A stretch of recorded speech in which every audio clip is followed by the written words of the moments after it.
May posibilidad na hindi matuloy ang pelikulang gagawin ng isang aktres dahil sa kanyang kasalukuyang kalagayan. Buntis umano ang aktres subalit hindi pa niya ito isinisiwalat sa publiko dahil hindi pa umaabot sa first trimester ang kanyang pagdadalang tao. Ang ama ng ipinagbubuntis ng aktres ay ang aktor sa kanyang karelasyon.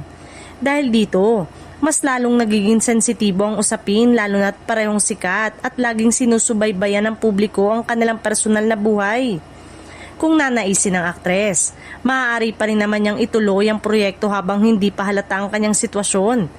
Posible ito kung maayos ang kanyang kalusugan at hindi siya nahihirapan sa paglilihi.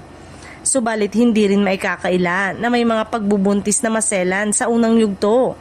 Kapag ganito ang naging karanasan ng aktres, maaaring hindi muna niya ipagsapalaran ng kanyang kalusugan at piliing magpahinga. May option din siyang makiusap sa producer ng pelikula na ipagpaliban muna ang proyekto. Maaari nilang simulan ng shooting matapos niyang maisilang ang magiging anak nila ng aktor. Kung eto ang magiging napagkasunduan ng lahat.